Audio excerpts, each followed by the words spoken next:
नमस्कार, DV live breaking में आप सभी का बहुत बहुत स्वागत है। मैं हूं आपके साथ अंशिता और मेरे साथ मेरे सहयोगी अमलेंदु उपाध्याय जी मौजूद हैं। आपका भी बहुत बहुत स्वागत है इस कार्यक्रम में।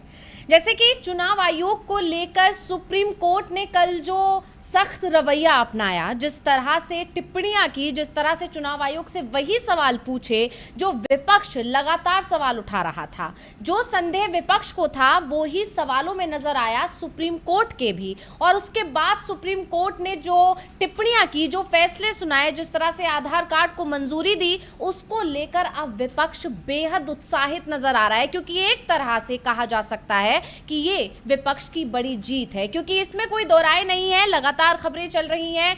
अभी भले ही इसकी शुरुआत, जो एसआईआर की शुरुआत है, वो बिहार में की गई है, लेकिन अगला नंबर बंगाल का होगा, असम का होगा। यानी जहां जहां चुनाव होंगे वहां पर एसआईआर कराया जाएगा। और विपक्ष जिस तरह के दावे कर रहा है कि सिर्फ ये तरीका इसलिए अपनाया जा रहा है जिससे नाम काटे जा सकें वोटिंग लिस्ट से, यानी वोटिंग लिस्ट में एक बार फिर धांधली के आरोप चुनाव आयोग पर तेज हो गए थे। और इन सब के बीच में मामला सुप्रीम कोर्ट पहुंचा और सुप्रीम कोर्ट पर सभी की निगाहें टिकी हुई थी। 10 जुलाई को मामले में सुनवाई हुई और जो टिप्पणियां की गई सुप्रीम कोर्ट की तरफ से, जो फैसला आया सुप्रीम कोर्ट की तरफ से, उसने विपक्ष को बहुत ज्यादा राहत दी है। और उसके बाद से विपक्ष की तरफ से प्रतिक्रियाएं आना शुरू हो गई हैं। तो सबसे पहले हम प्रियंका चतुर्वेदी को सुन लेते हैं, क्या कुछ कहा है उन्होंने।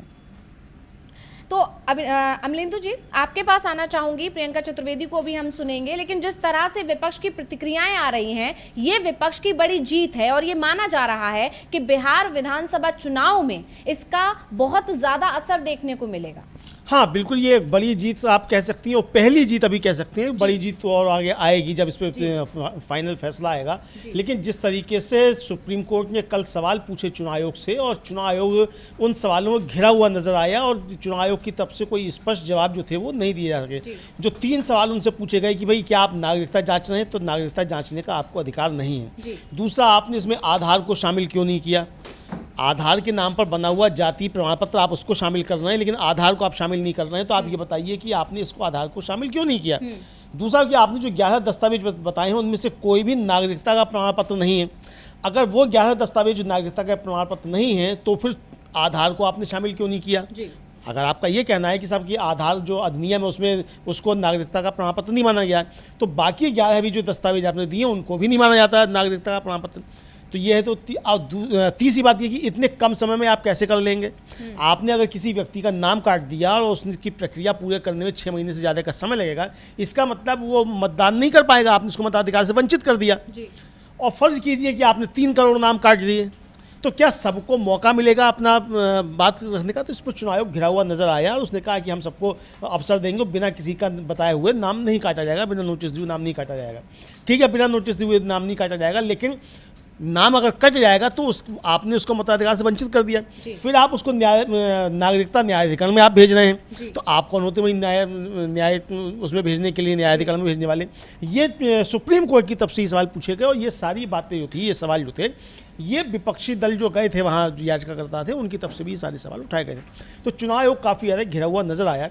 और एक तरह से कहा जाए कि काफ़ी फटकार के लहजे में सुप्रीम कोर्ट ने चुनाव आयोग से कहा, जब पूछा कि भाई कि आप नागरिकता नागरिकता का सवाल है, तो उस पर जस्टिस बागची जो उस पीठ में शामिल थे, उन्होंने बहुत जोर देकर कहा यस सिटीजनशिप, यानी हाँ आप नागरिकता जांच रहे हैं।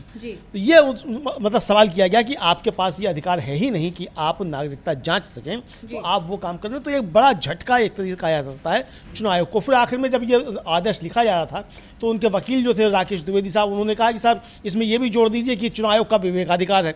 तो इस पर जस्टिस सुभाष धूलिया जो ऑर्डर लिखा रहे थे, उन्होंने कहा कि अपनी तर्क जो है ये 28 जुलाई के लिए संभाल कर रखिए।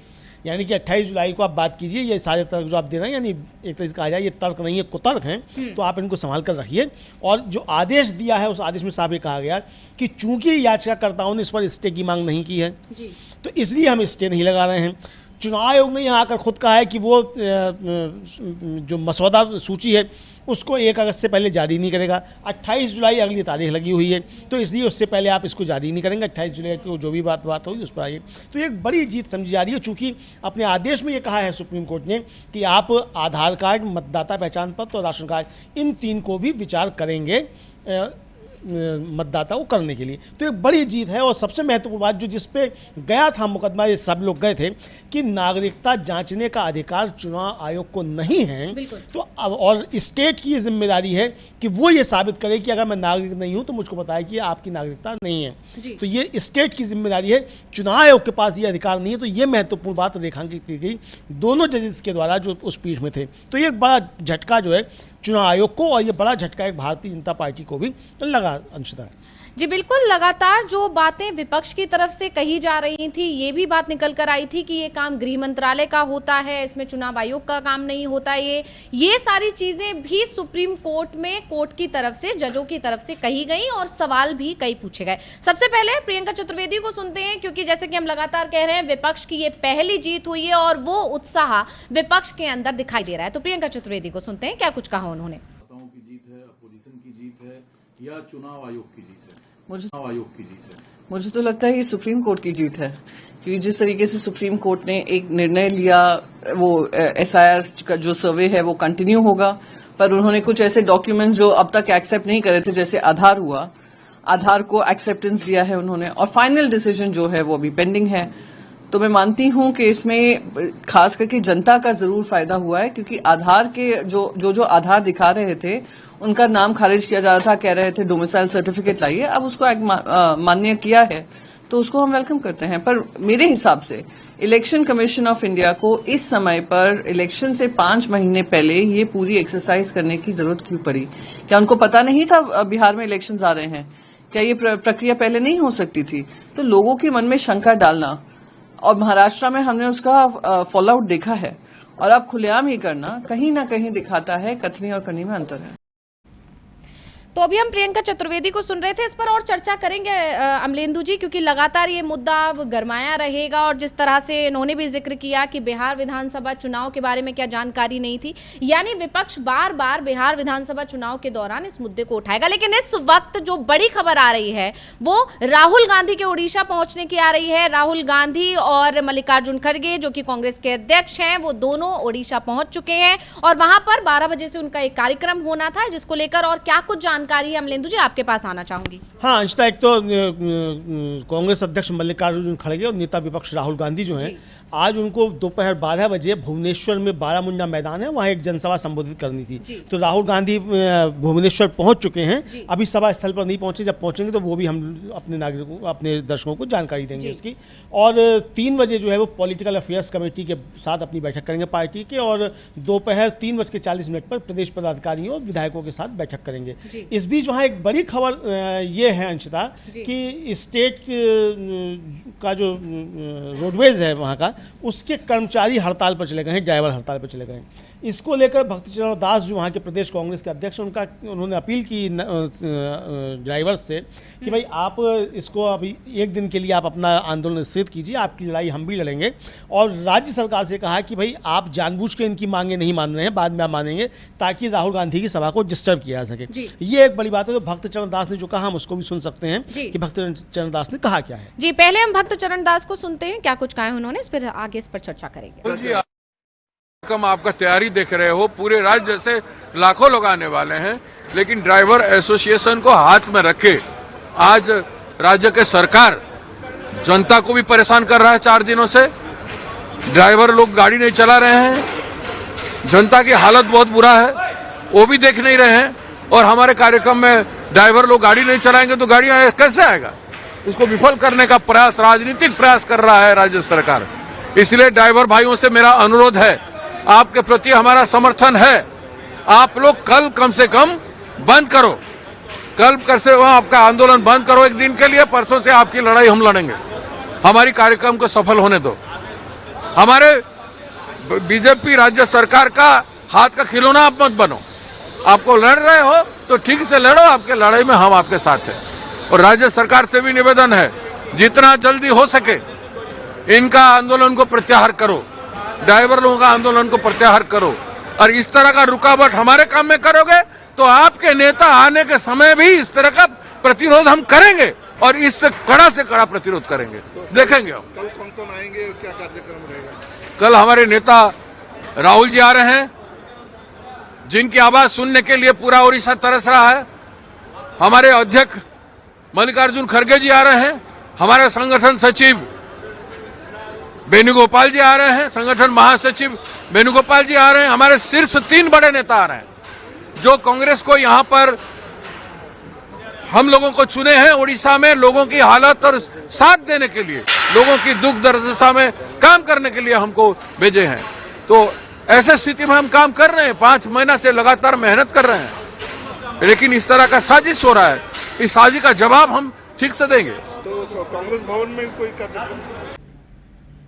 तो अभी हम भक्त चरण दास को सुन रहे थे। बता दें कि ये एक दिन पहले की बाइट है, जब आज क्योंकि राहुल गांधी पहुंच चुके हैं और उनका कार्यक्रम भी शुरू हो चुका है। और इन सब के बीच में जैसे कि उन्होंने भी अभी जिक्र किया कि जो रोकने की कोशिश की जा रही है, और ये हर बार देखा जाता है कि राहुल गांधी की जहां जहां रैली होती है, कोई कार्यक्रम होता है, कोई जनसभा होती है, तो उसमें किसी ना किसी तरह की अड़चनें जरूर पैदा की जाती हैं। और उसी को लेकर भक्त चरण दास अभी चेतावनी देते हुए दिखाई दे रहे थे कि ये सब बर्दाश्त नहीं किया जाएगा। इसके अलावा बड़ी बात यह है अमलेंदु जी कि वहां पर ओडिशा के ड्राइवर संगठन के जो अध्यक्ष हैं प्रशांत मेंडुली, उन्होंने भी राहुल की रैली में जो ट्रक और बसें जो आने वाली हैं उन्हें रोके ना जाने की अपील की है। तो यहां पर यह बड़ी बात है कि एक संगठन के अध्यक्ष, ट्रक ड्राइवर संगठन के जो अध्यक्ष हैं, वो अगर राहुल के साथ खड़े दिखाई दे रहे हैं, कांग्रेस के साथ खड़े दिखाई दे रहे हैं, तो ये अपने आप में कांग्रेस के लिए एक बड़ी बात है कि किस तरह से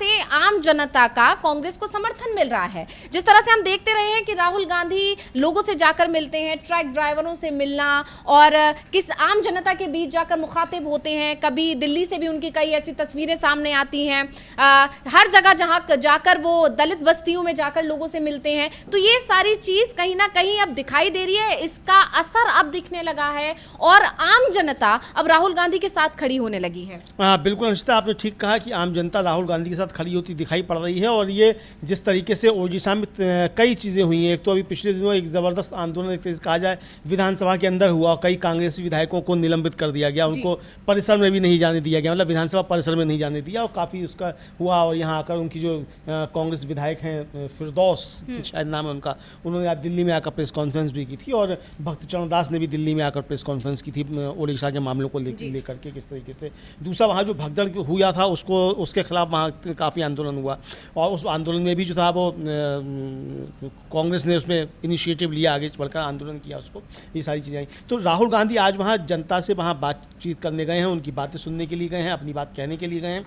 तो वहाँ बीजेपी में एक परेशानी साफ तौर पर देखी जा रही है, और भक्त चरण दास साफ आरोप लगाते हुए कह रहे हैं, दिखाई पड़ रहे हैं कि अब ड्राइवर एसोसिएशन की आड़ लेकर सरकार जो है वो इसको मामले को लंबा खींचना चाहती है, ताकि राहुल गांधी की सभा को डिस्टर्ब किया जा सके। और फिर आपने बताया कि जो ड्राइवर एसोसिएशन के अध्यक्ष हैं उन्होंने साफ तौर पे अपील की है कि भाई राहुल गांधी की सभा में जो वाहन आ रहे हैं उनको आने दिया जाए। तो ये एक बड़ी बात यह है कि मतलब जो आंदोलनकारी वो समझ रहे हैं कि सरकार की मंशा क्या है। जो भक्त चरण दास कह रहे थे, इसका मतलब कि सरकार जानबूझकर इस मसले को लटका रही है ताकि राहुल गांधी की सभा को डिस्टर्ब किया जा सके। ये आंदोलन करने वाले भी समझ रहे हैं और जनता भी समझ रही है, ये महत्वपूर्ण बात है। जी बिल्कुल। तो यहाँ पर जैसे कि हम लगातार कह ही रहे हैं कि राहुल गांधी को अब आम जनता का समर्थन मिलने लगा है। राहुल गांधी की लोकप्रियता का ग्राफ जिस तरह से तेजी से बढ़ रहा है, वो मोदी सरकार की बीजेपी की बेचैनी बढ़ा रहा है, और यही वजह है कि राहुल गांधी के कार्यक्रमों में अड़चन पैदा की जाती है। लेकिन राहुल गांधी भी रुकते नहीं है, ये लगातार देखा गया है कि उन्हें कितना भी रोकने की कोशिश की गई हो, उन्होंने जनता तक अपनी आवाज पहुंचाई है। बिहार के भी कई तस्वीरें पिछले दिनों सामने आई, जब वो जाना चाहते थे उनका कार्यक्रम नहीं होने दिया गया, आखिरी मौके पर कह दिया गया कि ये जगह आपको नहीं मिल सकती। ये सारी चीजें देखने को मिल रही हैं। यानी एनडीए सरकार हो, बीजेपी सरकार हो, तो वो राहुल गांधी को उनके कार्यक्रमों को नहीं करने देती है। लेकिन बड़ी बात यह कि जैसा कि आपने कहा अमलेंदु जी, ये बात अब आम जन को समझ में आने लगी है, और इसीलिए वो खुलकर उनका समर्थन कर रहे हैं। तो इस कार्यक्रम ने कहीं ना कहीं बीजेपी सरकार की नींद उड़ा दी है, क्योंकि ये सही है। अभी पिछले दिनों जब राहुल गांधी बिहार बंद के चलते जब 9 जुलाई को बिहार में पहुंचे थे, वहां भी उन्होंने जमकर मोदी सरकार पर निशाना साधा था, चुनाव आयोग पर निशाना साधा था। और ये चीज बता रही है कि कहीं ना कहीं कांग्रेस जमीनी स्तर पर अब मजबूत हो रही है। देखा गया वहां पर कि बिहार बंद का काफी ज्यादा असर देखने को मिला। तेजस्वी यादव और राहुल गांधी के नेतृत्व में जो बिहार बंद बुलाया गया उसको पूरी बिहार की जनता ने समर्थन दिया और ये डर अब दूसरे राज्यों में बीजेपी को दिखने लगा। यानी एनडीए की सरकार थी वहां पर, बावजूद इसके जिस तरह से वहां बिहार बंद का समर्थन किया गया उससे कहीं ना कहीं एनडीए सरकार के अंदर खलबली मची हुई है और इसके पीछे कहीं ना कहीं राहुल गांधी की सक्रियता है। राहुल गांधी जिस तरह से हर राज्य में जाकर अपनी बात कह रहे हैं, संविधान की लड़ाई जो लड़ रहे हैं, संविधान बचाने की जो लड़ाई लड़ रहे हैं या आम जनता की तकलीफों को सुनना, उन्हें फिर संसद के अंदर उठाना, सड़क पर भी उतरकर अब आम जनता की आवाज को उठाना, ये सारी चीजें राहुल गांधी के पक्ष में अब दिखाई भी देने लगी क्योंकि आम जनता भी अब पलटकर राहुल गांधी के साथ यहां पर खड़ी दिखाई दे रही है। और इन सब पर भी हम लगातार नजर बनाए हुए हैं। राहुल गांधी का कार्यक्रम चल रहा है, किस तरह वो सरकार पर निशाना साधेंगे, किस तरह वो मोदी सरकार को घेरेंगे, बीजेपी को घेरेंगे, इस पर भी हम लगातार नजर बनाए हुए हैं। आप तक अपडेट पहुंचाते रहेंगे। लेकिन फिलहाल जिस तरह से एसआईआर का मुद्दा छाया हुआ है उस पर एक बार फिर मैं वापस आना चाहूंगी क्योंकि लगातार देखने को मिल रहा है कि बिहार में जब से एसआईआर का मुद्दा छिड़ा है ममता बनर्जी काफी ज्यादा नाराज दिखाई दे रही हैं और लगातार सरकार पर और चुनाव आयोग पर हमलावर हैं। अमलेंदु जी, हाँ बिल्कुल, सरकार पर चुनाव आयोग पर हमलावर है। दूसरा ये कि देश भर में जिस तरह की चीज़ें हो रही हैं, एक तो बांग्ला भाषियों को बांग्लादेशी बना दिया है भारतीय जनता पार्टी ने। यानी आप अगर बांग्ला भाषा बोलते हैं तो आप बांग्लादेशी ठहरा दिए जाएंगे ये, और तो इसको लेकर ममता बनर्जी काफ़ी ज़्यादा नाराज़ हैं और कई घटनाएं इस तरीके की हुई हैं। अभी उड़ीसा में ही हुआ, वहाँ नदिया जिला जो है बंगाल का, वहाँ के 28 मजदूरों को गिरफ्तार कर लिया गया और बांग्लादेशियों के साथ उनको रख दिया गया। तो उस पर महुआ मोहित्रा ने काफ़ी सख्त टिप्पणी की, उन्होंने अपना वीडियो भी जारी किया, उसको भी हम सुनेंगे। इधर दिल्ली में अंशतः बंगालियों की कॉलोनी है, वहाँ बिजली काट दी गई और पानी काट दिया गया और ये इसको लेकर जो बसंत कुंज में जय हिंद कॉलोनी है वहाँ, इसको लेकर ममता बनर्जी काफ़ी सख्त नाराज हैं और कल उन्होंने बहुत तीखी टिप्पणी जो है वो की है और ज़बरदस्त तरीके से मोदी सरकार पर हमला बोला है। तो अब जो उन्होंने ट्वीट किया है वो हम दिखा सकते हैं। ये ममता बनर्जी ने ट्वीट किया, वो अंग्रेजी में है, आप उसका हिंदी में बता सकती हैं कि ममता बनर्जी ने ट्वीट क्या किया। अंशिता जी बिल्कुल, हम चाहेंगे कि स्क्रीन पर ममता बनर्जी का वो ट्वीट लाया जाए और उसका इंग्लिश में, क्योंकि वो ट्वीट है जैसे कि आप बता ही रहे हैं अमलेंदु जी, इसका हिंदी रूपांतरण हम आपको बता देते हैं।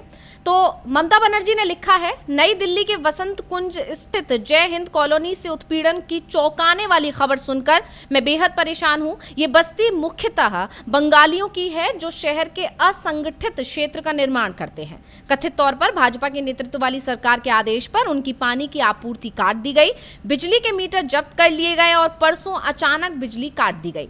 निवासियों का ये भी आरोप है कि दिल्ली पुलिस ने आरएएफ कर्मियों के समर्थन से उनके द्वारा मंगवाए गए और भुगतान किए गए निजी पानी के टैंकरों को रोक दिया।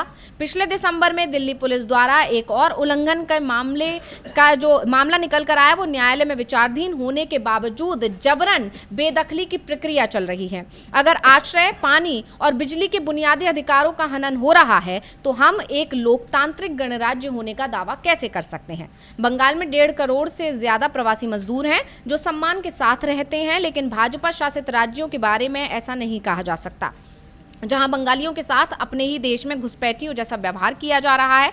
बंगाली बोलने से कोई बांग्लादेशी नहीं हो जाता। ये लोग भी भारत के उतने ही नागरिक हैं जितने कोई और, चाहे वो कोई भी भाषा बोलते हों। पश्चिम बंगाल में बंगालियों को वंचित करने के अपने प्रयासों में विफल होने के बाद भाजपा अब अपने बांग्ला विरोधी एजेंडे को रणनीतिक और व्यवस्थित तरीके से देश के अन्य हिस्सों में फैला रही है।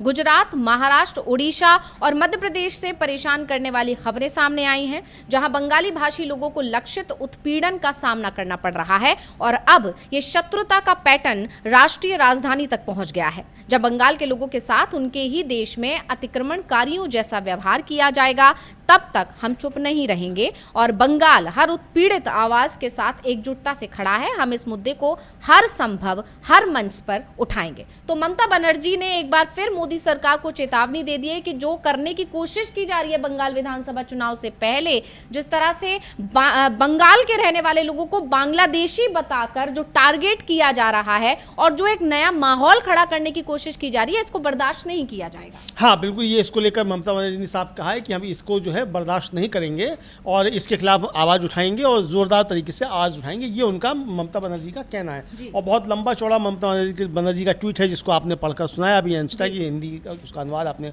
बताया कि ममता बनर्जी क्या कर रही हैं। इसी तरीके से महुआ मोइत्रा जो हैं वो भी नदिया ज़िले के मजदूरों को लेकर अपनी बात कह रही हैं और कल जो एक ट्वीट किया था उसमें साफ तौर पर उन्होंने कहा कि नवीन पटनायक के 24 साल के शासनकाल में कभी ऐसा नहीं हुआ जो भारतीय जनता पार्टी का 1 साल के शासन में ही ओडिशा में इस तरह की घटनाएं होने लगीं। और ये भी उन्होंने कहा महुआ मोइत्रा ने कि ओडिशा की जो अर्थव्यवस्था है वो 50% जो पर्यटक हैं वो पर्यटक बंगाल के आते हैं उनके बल पर चलती है। तो अगर आप बंगालियों के साथ इस तरीके का व्यवहार करेंगे तो फिर इसके खमियाजा ओडिशा को भुगतना पड़ेगा। और ये सिर्फ पर्यटकों का सवाल नहीं है अंशिता, सवाल ये है कि अगर बांग्ला भाषी है तो आप उसको तुरंत बांग्लादेशी साबित कर देंगे। तो ये बांग्ला भाषियों के साथ जिस तरीके का दुर्व्यवहार पूरे देश भर में किया जा रहा है, खासतौर से भाजपा शासित राज्यों में, ये एक चिंता का विषय है। इसको लेकर महुआ मोइत्रा अपनी सख्त नाराजगी जता रही हैं। तो महुआ मोइत्रा को भी हम लोग सुन सकते हैं कि क्या काम हो गया। जी, महुआ मोइत्रा ने एक और ट्वीट किया है और आज ही उन्होंने एक और बयान जारी किया है जिसका हम चाहेंगे कि उसको सुना सकें हम अपने दर्शकों को। क्या कुछ कहा है महुआ मोइत्रा ने? Hello, this is Mahua Moitra, MP Krishnanagar, West Bengal. Just following up on the video I made 2 days ago, I just want to bring to the attention of everyone in this country the absolutely extra-constitutional illegal activities that are being carried out by BJP-ruled state governments, especially Orissa, in the name of protecting national security. The migrants from my area who were picked up and illegally detained in Orissa, all of them, after 48 hours of illegal detention, have been released upon verification of their documents, which we had done in the first day itself. 2 migrants, Robiul Sheikh and Mohir Munshi, have still been detained, still not been released. Do you know what the reason is? Their documents are okay. Everything is okay. On their phone, they had a Bangladeshi phone number, which is why they are not being released. I would like to inform the Honorable Chief Minister of Orissa, the Chief Secretary, the DGP and the SP Jharsuguda, who has now even stopped picking up the phone calls of SP Nadia. One IPS officer is not picking up another SP's phone. I would like to inform you that I, as an MP, have family members in Bangladesh. I have friends in Bangladesh, very dear friends who I have gone to college with, whose numbers are all stored on my phone. If storing a phone number of anyone in Bangladesh is a crime in this country, I would like that the statutes and the laws of this country be amended by the BJP government in parliament to make this a crime. So we know exactly why our poor migrants are being picked up. I would not even request, I would actually, for lack of a better word, I would still request the Orissa authorities to please release Robiul Sheikh and Mohir Munshi without delay ASAP. What you are doing is illegal. We will take you to court. You have been wrapped by the High Court in Calcutta yesterday. You will really have to pay a heavy price for this because we will drag you to court and this will not have an easy end. Thank you. तो अभी हम महुआ मोइत्रा को सुन रहे थे और इनका ये कहना है कि 2 लोगों को सिर्फ इसलिए हिरासत में रखा गया है क्योंकि उनके फ़ोन में एक बांग्लादेशी नंबर था। और ये बड़ी बात है यहाँ पर, यानी साफ साफ जो बात ममता बनर्जी ने अभी अपने ट्वीट के जरिए कही या महुआ मोइत्रा को भी हमने सुना, उन्होंने भी ये बात कही है कि सिर्फ एक बड़ा मुद्दा बनाकर बंगाल के रहने वाले लोगों को, भारत के नागरिकों को बांग्लादेशी बताकर सिर्फ बंगाल चुनाव में फ़ायदा उठाने की कोशिश की जा रही है और इससे ज़्यादा कुछ नहीं। हाँ बिल्कुल, ये है बंगाल चुनाव और ख़ासतौर से बिहार में अभी जो चुनाव है उसको लेकर भी, और बांग्ला भाषियों को पूरे देश भर में खलनायक के तौर पे पेश करके ये किया जा रहा है। और जो कह रही है महुआ मोइत्रा, ये कह रही है कि रोबिउल शेख और मोहिर मुंशी जिनको गिरफ्तार किया गया उनके पास सत्यापित दस्तावेज हैं, फिर भी ओडिशा सरकार द्वारा अवैध रूप से हिरासत में लिया जा रहा है सिर्फ इसलिए क्योंकि उनके फ़ोन में एक बांग्लादेशी नंबर था। वो कह रही है अगर यही तर्क है तो इस तर्क के आधार पर तो सभी BCCI सदस्यों को हिरासत में लिया जाना चाहिए, क्योंकि BCCI के सभी सदस्यों के पास बांग्लादेश के नंबर हैं। बिल्कुल सही बात। तो इस पे सबको ले लो, मतलब अगर किसी नंबर के पे सेव है कोई बांग्लादेश का नंबर, तो आप उसको बांग्लादेशी ठहरा के और गिरफ्तार कर लेंगे। तो ये बड़ा अच्छा तर्क जो है वहाँ की ओडिशा सरकार ने दिया, गिरफ्तार किया, इसको लेकर वो अपनी सख्त आपत्ति जता रही है। अब यही जो है अंशतः ये मामला सीधा सीधा जाकर जुड़ता है बिहार में जो SIR चल रहा है उसके साथ भी। इसी तरीके से आप लोगों को बांग्लादेशी साबित कर देंगे, इसी तरीके से आप लोगों को नेपाली साबित कर देंगे, इसी तरीके से आप लोगों को पाकिस्तानी साबित कर देंगे। तो आप किसी को कुछ भी आप साबित कर सकते हैं, जो कि चुनाव आयोग का अधिकार क्षेत्र नहीं है। लेकिन चूंकि भारतीय जनता पार्टी बुरी तरीके से फंसी हुई है और असली मुद्दों पर ध्यान ना जाने पाए। अब चूंकि मुद्दा देखिए, अब चर्चा किस पे हो रही है, SIR पे हो रही है। अब महंगाई और बेरोजगारी पर चर्चा होना बंद हो गई। चूंकि बड़ा मुद्दा यह है कि यार महंगाई और बेरोजगारी पर चर्चा तो तब होगी ना जब आप नागरिक होंगे। बिल्कुल, अभी तो आपकी नागरिकता ही खतरे में पड़ी हुई है। भाई आप आधी आबादी जो है, यानी आप 140 करोड़ लोगों में से अगर 70 करोड़ को आप विदेशी नागरिक घोषित कर देंगे तो इन्हें क्या सबको ले जाकर बंगाल की खाड़ी में डुबो देंगे 70 करोड़ लोगों को जी। लेकिन चुनावी मुद्दा बन जाएगा, बना लिया जाएगा उसको, और अपनी जनता जो चुन ली जाएगी, हमारी जनता वोट डालेगी, हमारे खिलाफ जो वोट नहीं डालेगा डाला जाएगा, ये है। लेकिन कल जो हुआ है सुप्रीम कोर्ट में, योगेंद्र यादव एक याचिका करता है उसमें, और उन्होंने कल जो पहली टिप्पणी दी है सुप्रीम कोर्ट से खड़े होकर वो टिप्पणी दी, अंशतः हम उसको भी सुन सकते हैं, क्योंकि उनका कहना है योगेंद्र यादव का कि ये पहले ही चरण है और पहली एक बड़ी जीत एक लोकतंत्र की है इस मसले में। चूँकि इस ऐसे मसले में कोई अंतरिम आदेश या कोई फाइनल आदेश नहीं आ सकता है कि सुनवाई में, हम भी जानते हैं, सब जानते हैं। तो लेकिन पहले चरण में ही जो सवाल पूछे गए और जो कहा गया कि आपको काउंटर एफिडेविट देना है चुनाव आयोग से, उसमें चुनाव आयोग काफ़ी ज़्यादा घिरा हुआ नजर आया और साफ तौर पे कह दिया गया कि आपको नागरिकता जांचने का अधिकार नहीं है, जो कि याचिकाकर्ताओं की एक बड़ी मांग थी। तो हम लोग बिल्कुल हम योगेंद्र यादव को सुन लेते हैं, क्या कुछ कहा है उन्होंने, फिर इस पर आगे और चर्चा करेंगे। नमस्कार, मैं सुप्रीम कोर्ट में हूं, जहां वोटबंदी के खिलाफ हमारी लोकतांत्रिक लड़ाई को आज पहली सफलता मिली। बिहार में जो सुप्रीम कोर्ट का पिटीशंस गई थी वो इस ऑर्डर के खिलाफ थी। चुनाव आयोग ने 24 जून को ये जो गहन पुनरीक्षण का आदेश दिया था, जिसमें कहा था कि सारी सूची नए सिरे से लिखी जाएगी, उसके बारे में आज हम सुप्रीम कोर्ट पहुंचे। एसोसिएशन फॉर डेमोक्रेटिक रिफॉर्म और PUCL जैसी नागरिक संस्थाएं पहुंची, मुझ जैसे नागरिक भी पहुंचे और तमाम पॉलिटिकल पार्टियां पहुंची, इस उम्मीद में कि हमें उन सवालों का जवाब मिलेगा जो पिछले 3 हफ्ते से हम पूछ रहे हैं और चुनाव आयोग दे नहीं रहा है। चुनाव आयोग की तरफ से बीजेपी वाले बोल रहे हैं, और दूसरा कि इस प्रक्रिया पर किसी तरह की नकेल लगेगी। और दोनों ही चीजों में आज हमें सफलता प्राप्त हुई। 4 घंटे तक हियरिंग चली। जस्टिस धूलिया और जस्टिस बागची की बेंच थी, जिसने बहुत तसल्ली से सुना और वो सब सवाल पूछे जो हम पूछना चाहते थे। बेंच ने पूछा, यानी कि जज साहिबान ने पूछा बाद में, कि आप अगर इतनी बड़ी एक्सरसाइज कर रहे हो तो ये बताइए इसको बिहार चुनाव से जोड़ने की क्या जरूरत है, आप अलग से कर लीजिए। इतने महीनों के अंदर आप कैसी प्रक्रिया को पूरा कर पाएंगे। जस्टिस बागची ने पूछा कि अगर एक भी वोटर रहता है तो आपको उसको पूरी सुनवाई करनी पड़ेगी, लाखों लोगों के साथ आप कैसे कर पाएंगे ये। जजेस ने सवाल भी बार बार पूछा चुनाव आयोग से कि भाई जब आधार कार्ड आप खुद मान्य करते हो, आपके अपने नियमों में आधार कार्ड का जिक्र है, तो आप आधार कार्ड को अब अमान्य कैसे कर सकते हो। ये एपिक कार्ड तो आपने खुद दिया हुआ है और राशन कार्ड भी लोगों के पास है, इन सबको आप अमान्य कैसे कर सकते हो। जजेस ने ये पूछा कि सिटीजनशिप तय करना आपका कब से काम हो गया। जस्टिस धूलिया ने साफ कहा कि देखिए अगर इस पे आप जाएंगे तो बहुत दिक्कत हो जाएगी। नागरिकता तय करना चुनाव आयोग का काम नहीं है, ये सरकार का काम है। जजेस ने पुराने केस का हवाला भी दिया जिसके अंदर सुप्रीम कोर्ट ने स्पष्ट कहा था कि अगर ये सब कुछ तय करना है, एक तो ये चुनाव आयोग का काम नहीं है, और अगर ये होना है तो इसे बहुत विस्तृत प्रक्रिया से गुजरना होगा। तो ये तो सारा डिस्कशन था। ऑर्डर में 3 बड़ी बात हो।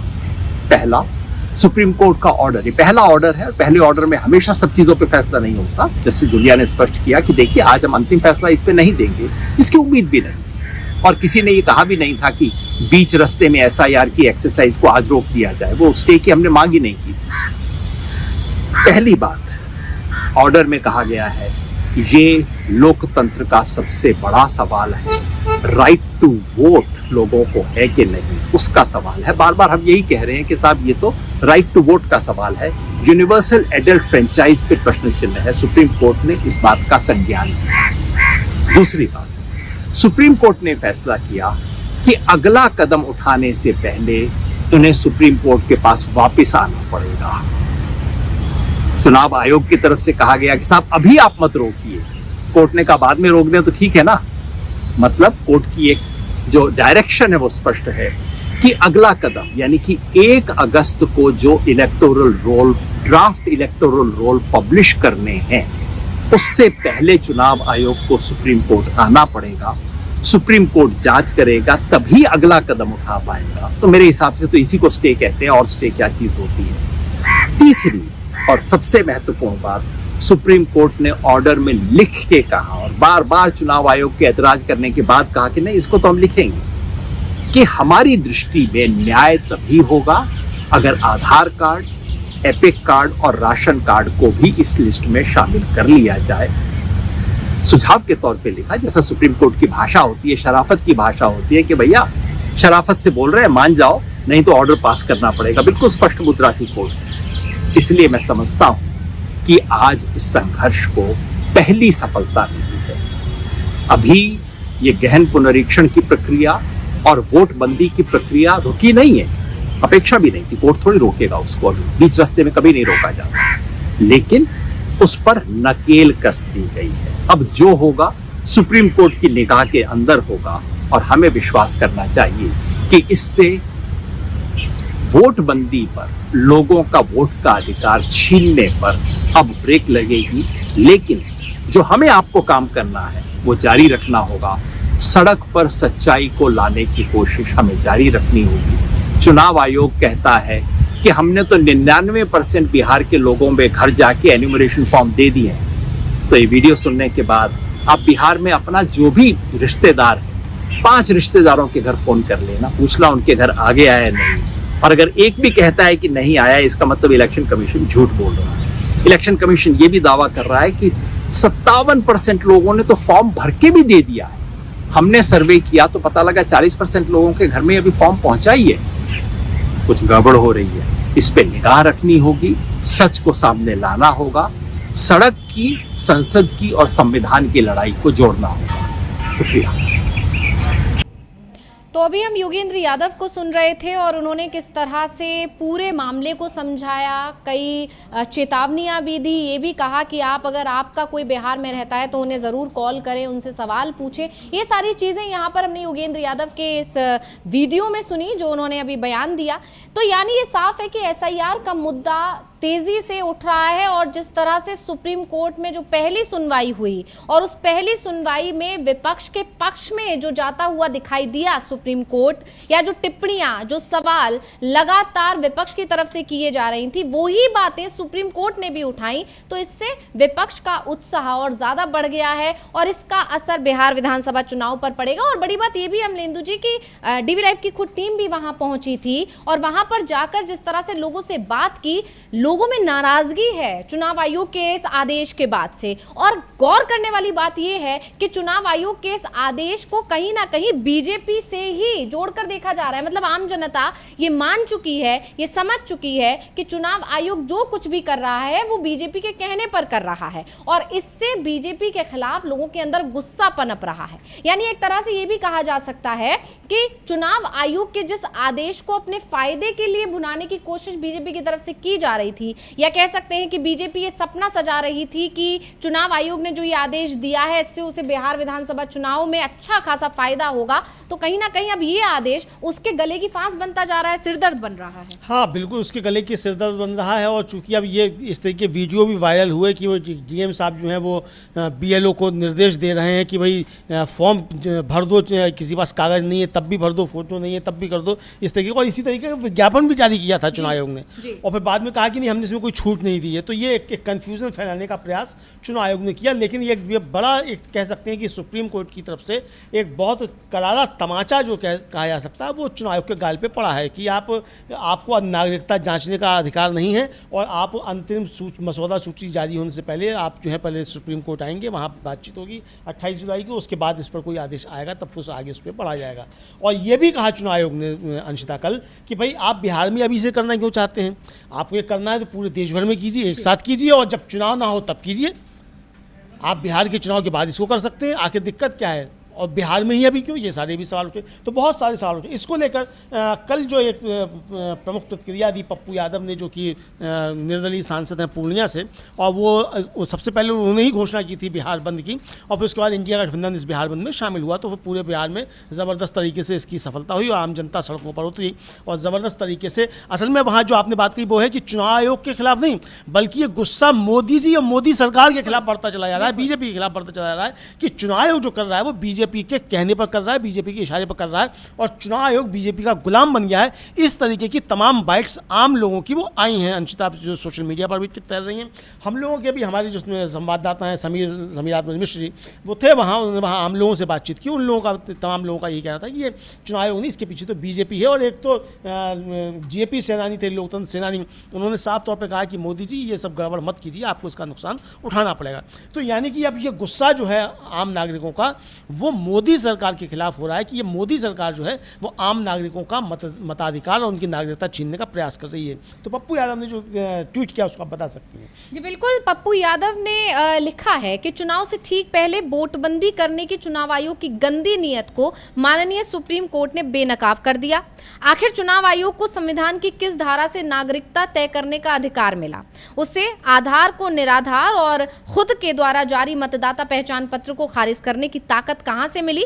लोकतंत्र जिंदाबाद, जय संविधान। यानी लगातार यही देखा जा रहा है, और हम इस पर चर्चा भी कर रहे हैं अमलेंदु जी, कि विपक्ष का उत्साह और ज्यादा बढ़ गया है, और ये सुप्रीम कोर्ट की तरफ से विपक्ष को एक पहली जीत मिली है। और बड़ी बात तो ये कि प्रियंका चतुर्वेदी ने तो सीधा सीधा इसे सुप्रीम कोर्ट की जीत ही बता दिया था, क्योंकि लगातार उस बयान के काफी बड़े मायने हैं, क्योंकि लगातार देखा जा रहा था कि केंद्र सरकार और सुप्रीम कोर्ट के बीच ही टसल चल रहा था पिछले दिनों। जिस तरह से धनखड़ जो उपराष्ट्रपति हैं उनका बयान आना, निशिकांत दुबे का बयान आना, दूसरे जो तमाम बीजेपी के सांसद हैं, बीजेपी के जो नेता हैं, उनकी तरफ से जिस तरह के बयान आ रहे थे कि सुप्रीम कोर्ट दखलंदाजी ना करे, न्यायपालिका और कार्यपालिका के बीच जो एक लड़ाई जो छिड़ गई थी सरकार और सुप्रीम कोर्ट के बीच, उस सब के बीच में जिस तरह से सुप्रीम कोर्ट ने ये अभी जनता के हक में और विपक्ष के हक में जो ये टिप्पणियां की हैं, उससे कहीं ना कहीं विपक्ष को और सुप्रीम कोर्ट के लिए भी एक बड़ी जीत माना जा रहा है, जिस तरह की बात प्रियंका चतुर्वेदी ने की। वहीं इस वक्त हम देख सकते हैं, हमारी स्क्रीन पर तस्वीरें हैं, राहुल गांधी पहुंच चुके हैं ओडिशा, मल्लिकार्जुन खड़गे भी उनके साथ हैं, और वो अब उस कार्यक्रम में पहुंच चुके हैं जिस कार्यक्रम के लिए वो ओडिशा पहुंचे हैं। अब सभी की निगाहें इस चीज पर टिकी हुई हैं कि राहुल गांधी ओडिशा पहुंचकर ओडिशा सरकार पर, मोदी सरकार पर क्या कुछ आरोप लगाते हैं, किस तरह से हमला बोलते हैं। और लगातार देखा जा रहा है कि राहुल गांधी अब मुखर हैं, पहले से भी ज्यादा मुखर दिखाई देते हैं राहुल गांधी। तो ऐसे में उनको रोकने की भी पूरी कोशिशें की गई, जैसा हर राज्य में होता है, उड़ीसा में भी हुआ। लेकिन उड़ीसा की जनता राहुल गांधी के साथ खड़ी दिखाई दी। हमने यहाँ पर बात भी की थी कि कैसे ट्रक जो के संगठन के जो अध्यक्ष हैं, उन्होंने बाकायदा सभी से ये अपील की कि ट्रक्स और बस को रोका ना जाए जो राहुल गांधी की रैली में जाना चाहते हैं। तो ये बड़ी बात है कि किस तरह से अब आम जनता आगे आकर राहुल गांधी के लिए अपील कर रही है। यानी राहुल गांधी आम जनता की आवाज उठाते हैं, और अब आम जनता राहुल गांधी के सुर में सुर मिलाती दिखाई दे रही है। ये एक बड़ी बात है अमलेंदु जी। हाँ बिल्कुल, एक बड़ी बात है, और ये मतलब जनता में लोकप्रियता राहुल की बढ़ रही है, इसकी तरफ इशारा है। लेकिन इस बढ़ती लोकप्रियता के बीच एक और बात है अंशिता, 9 जुलाई को मोहन भागवत जो थे वो एक कार्यक्रम में थे नागपुर में जी। और वहाँ उन्होंने जो कह दिया उसके बाद बड़ा बवाल मचा हुआ है। उन्होंने कह दिया कि 75 की उम्र के बाद सम्मान नहीं, विदाई जो है वो होनी चाहिए और आदमी को खुद छोड़ देना चाहिए। अब कहा यह जा रहा है कि मोहन भागवत ने ये प्रधानमंत्री नरेंद्र मोदी को इशारा दिया है कि भाई 75 के हो रहे हो सितंबर में, 17 सितंबर को, उससे पहले ही छोड़ दो वरना हटा दिए जाओगे। अब ये साफ तो नहीं कहा मोहन भागवत ने, लेकिन जो सियासी चटखारे लिए जाते हैं उसमें ये कहा जा रहा है कि मोहन भागवत ने सीधे सीधे नरेंद्र मोदी को संदेश दे दिया है। इधर जिस तरीके से आरएसएस और बीजेपी के बीच, बीजेपी बीजेपी का अध्यक्ष चुनने को लेकर संघर्ष बढ़ा हुआ है, उसको भी इससे देखकर जोड़ा जा रहा है कि आरएसएस चाहता है कि उसकी मर्जी का अध्यक्ष हो ताकि नरेंद्र मोदी को 17 सितंबर को रिटायर किया जा सके। नरेंद्र मोदी किसी हाल में छोड़ने वाले नहीं है इस तरीके से, लेकिन इस रिटायरमेंट के बीच अमित शाह जो है वो अपने रिटायरमेंट की बात करने लग गए। अब वो बता रहे हैं कि रिटायरमेंट के बाद वो वेद पढ़ेंगे, उपनिषद पढ़ेंगे। अरे भाई, तो रिटायर हो रहा है तो ले लो, मोदी से पहले संन्यास ले लो जी। तो अभी से काहे बता रहे हो? आप तो भाई अभी 60 के भी नहीं हुए हैं, अमित शाह तो अभी शायद 57 के 58 के अमित शाह, तो आपको तो 75 का होने में अभी साल है, मतलब 15 साल तो कम से कम है ही, 17 साल भी हैं। तो अभी से आप रिटायरमेंट की घोषणा क्यों कर रहे हैं? तो क्या अमित शाह भी मोदी जी से कह रहे हैं भाई रिटायर हो, अब मुझको आना है आगे? हो सकता है अमित शाह भी ये इशारा कर दे रहे हो नरेंद्र मोदी को कि मोदी जी आप रिटायर होइए और वेद उपनिषद पढ़िए, चूंकि आपने कुछ पढ़ा नहीं है। अमित शाह पढ़ेंगे, वो भी कह रहे हैं रिटायरमेंट के बाद पढ़ेंगे, उन्होंने भी नहीं पढ़ा है, तो मोदी जी ने भी नहीं पढ़ा है, तो बता रहे हैं मोदी जी को भाई आप पढ़िए वेद और उपनिषद। इसको लेकर जयराम रमेश ने टिप्पणी की है और पवन खेड़ा ने भी टिप्पणी की है।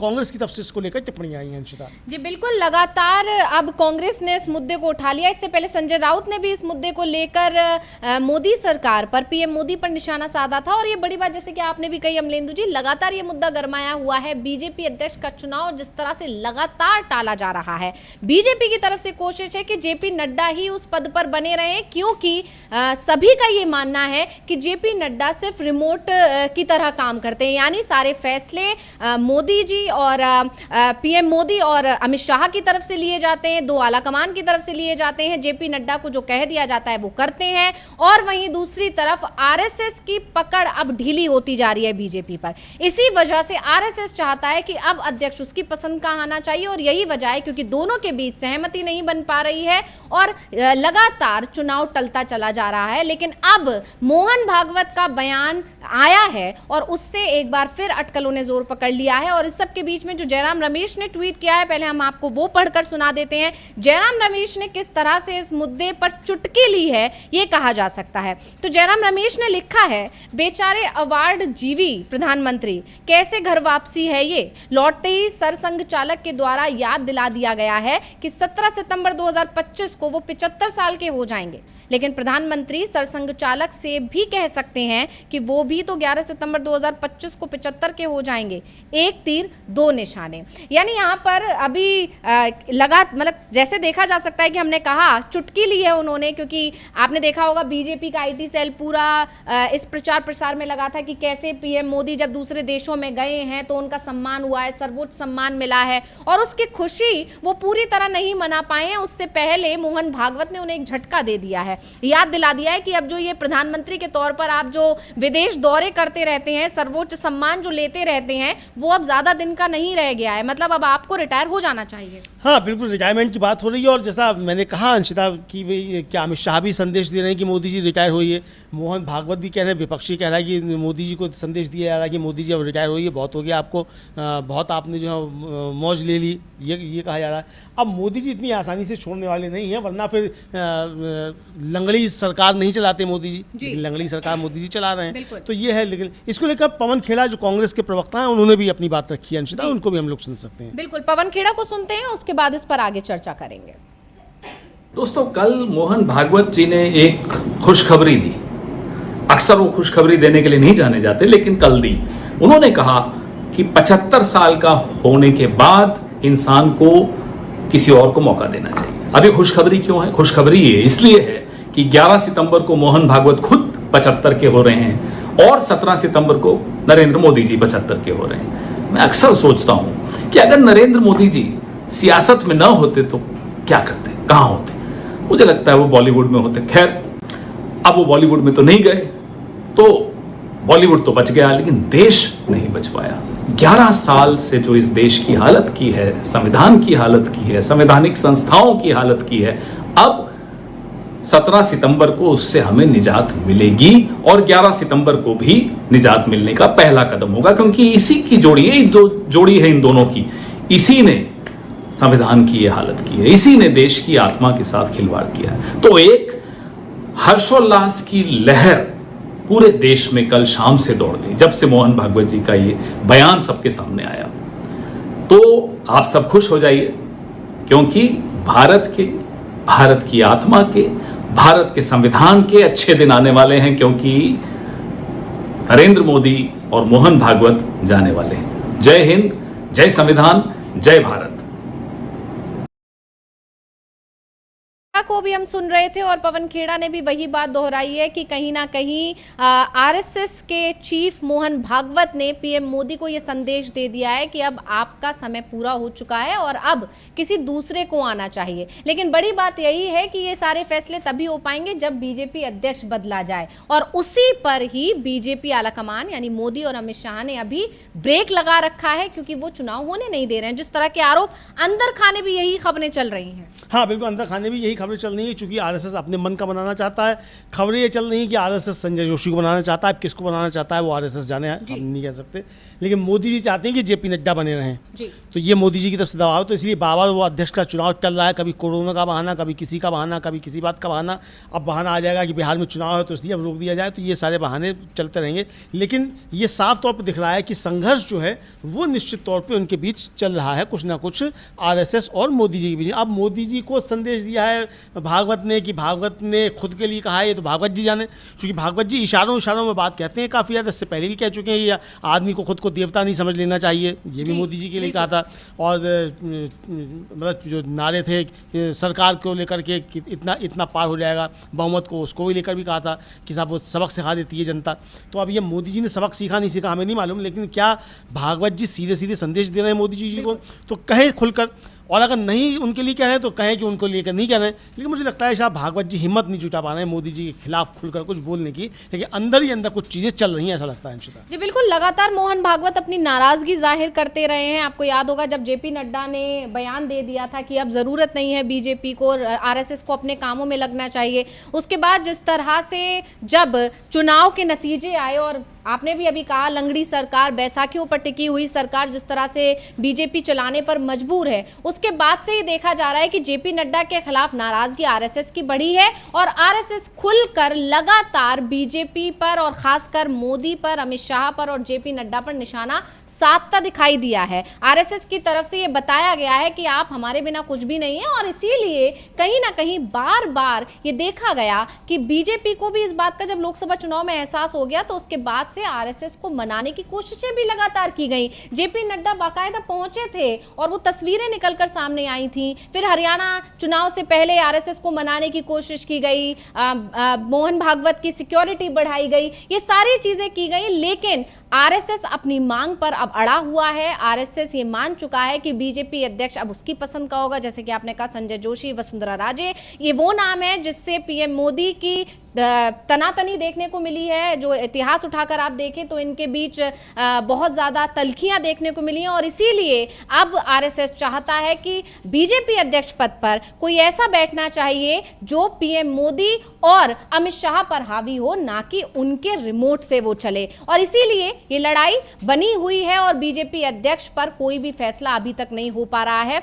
और इन सब से के बीच में जो एसआईआर का मुद्दा जिस तरह से उठा है उसने भी बीजेपी की टेंशन बढ़ा दी है, क्योंकि बिहार से कई तरह की ऐसी खबरें निकल कर आ रही हैं कि खुद बीएलओ अब परेशान हो चुके हैं, वो नाराजगी जाहिर कर रहे हैं, क्योंकि उनका भी यही कहना है कि आखिर इतनी जल्दी क्या थी, आम जनता को समय मिलना चाहिए, ये एक बड़ी प्रक्रिया है और उन पर भी प्रेशर बढ़ता जा रहा है क्योंकि समय सीमा कम है।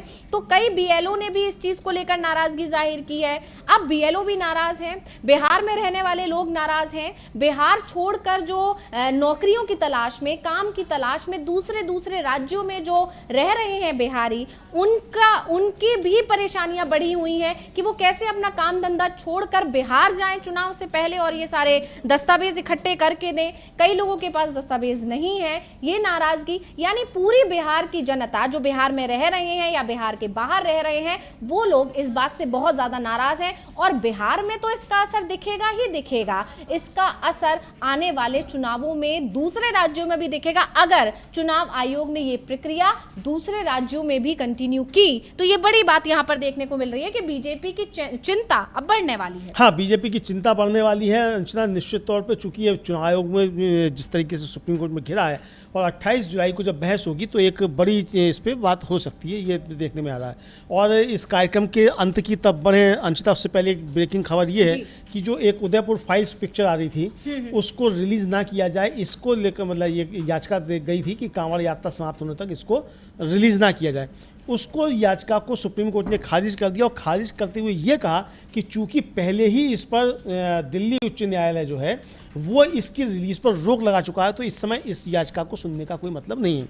यानी कि उस पर दिल्ली हाई कोर्ट ने जो रोक लगाई है उसके रिलीज़ पर वो रोक लगी रहेगी, इसलिए ये याचिका निस्तारित कर दी गई है। तो ये एक सुप्रीम कोर्ट से भी खबर थी। यानी जिस तरह से कुछ फिल्मों के सहारे से जो माहौल को खराब करने की, गरमाने की जो कोशिश की जा रही है, उस पर अब सुप्रीम कोर्ट भी सख्त दिखाई दे रहा है। और जिस तरह से सुप्रीम कोर्ट ने अभी कहा कि जो रोक लगाई गई थी उस पर अब दोबारा सुनने का मतलब नहीं बनता, यानी दिल्ली हाई कोर्ट ने जो रोक लगाई उससे सुप्रीम कोर्ट पूरी तरह सहमत है और उस रोक को बरकरार रखा गया है। तो यहाँ पर एक के बाद एक झटके लगते दिखाई दे रहे हैं बीजेपी के समर्थकों को, बीजेपी को। और बड़ी बात यह है कि एसआईआर को लेकर जो मुद्दा सुप्रीम कोर्ट पहुंचा उसकी पहली ही सुनवाई में चुनाव आयोग को और बीजेपी को बहुत करारा झटका लगा। विपक्ष उत्साहित है क्योंकि विपक्ष के लिए ये पहली जीत है। और जिस तरह से सुप्रीम कोर्ट की तल्खियां देखने को मिली, जिस तरह से टिप्पणियां देखने को मिली, 28 जुलाई को अब सभी की निगाहें सुप्रीम कोर्ट पर एक बार फिर टिकी हुई हैं। और ये लगभग तय माना जा रहा है कि चुनाव आयोग की मुश्किलें बढ़ने वाली हैं। और तय क्या माना जा रहा है, लगातार जानकारों की तरफ से, पूर्व चुनाव आयुक्तों की तरफ से भी ये दावे किए जा रहे हैं कि चुनाव आयोग ने जो ये समय चुना है, ये समय